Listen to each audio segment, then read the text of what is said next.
I'll be completely honest, I bought this Roomba Combo 405 with high hopes and a bit of skepticism. This is a robot vacuum and mop 2-in-1. Stick around because I'll show you everything, the unboxing setup, and how well it did washing my floors. Don't throw away this piece of cardboard because it will help you set up your robot. This is the user guide and quick start instructions.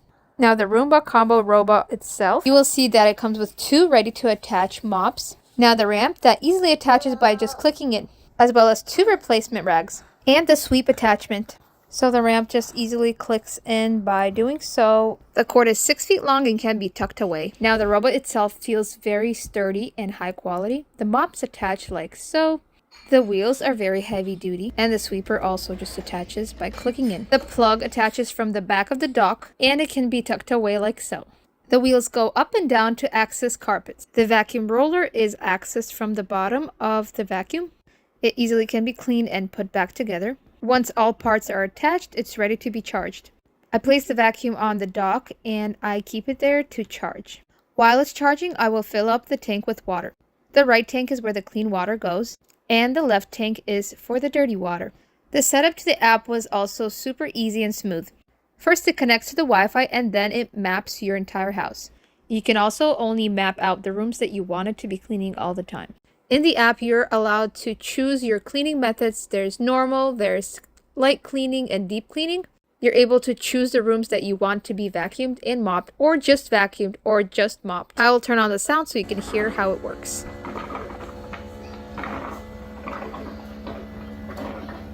This sound is the robot filling up with water. Roomba is positioned.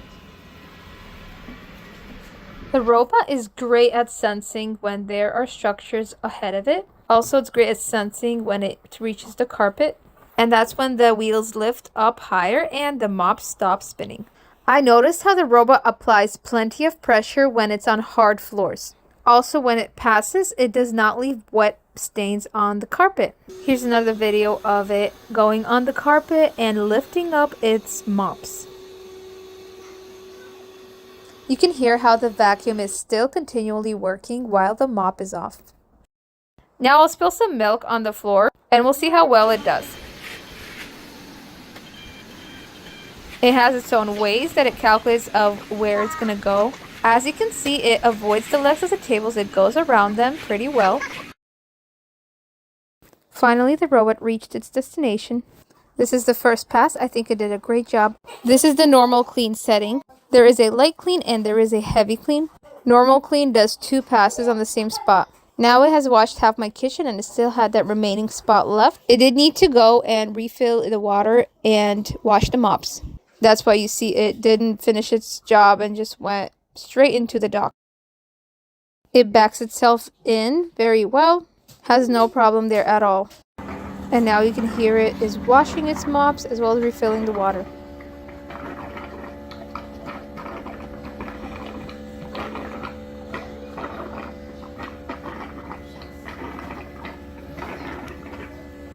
After refilling, the robot recalibrates and it goes back to where it stopped. It found its way back to where it stopped last and now it will continue cleaning. The sweeper is only on one side of the robot, but surprisingly it does an excellent job coming to the corners and collecting all the dust there. And all this is done while it's mopping. That's so amazing that it can do that. When you are mapping out your house in the beginning, you have to make sure that you open up all the doors that you want to, because that way it's going to map and remember that map forever until you reset the map. And if you haven't opened doors to the rooms that you wanted to be clean, it's never going to clean them. I find it amazing how the robot senses carpets, rugs, and just is able to vacuum them perfectly and remove the mops on time.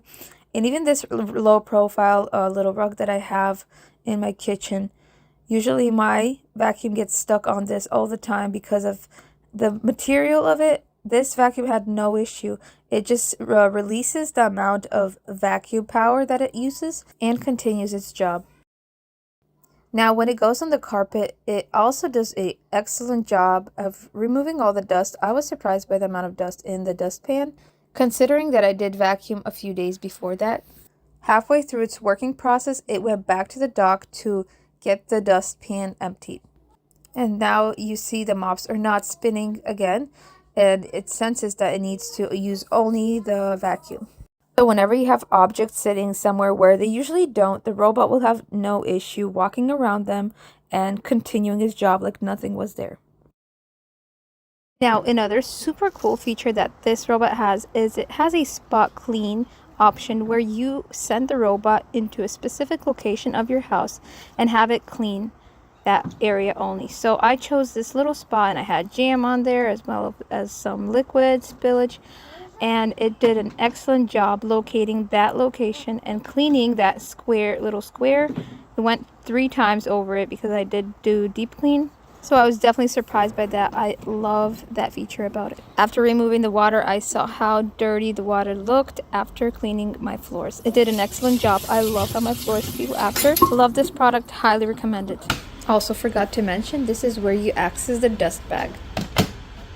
And here's a short clip of the robot doing a deep clean on my floors. It goes back and forth. And you will notice how the cycle is lovely.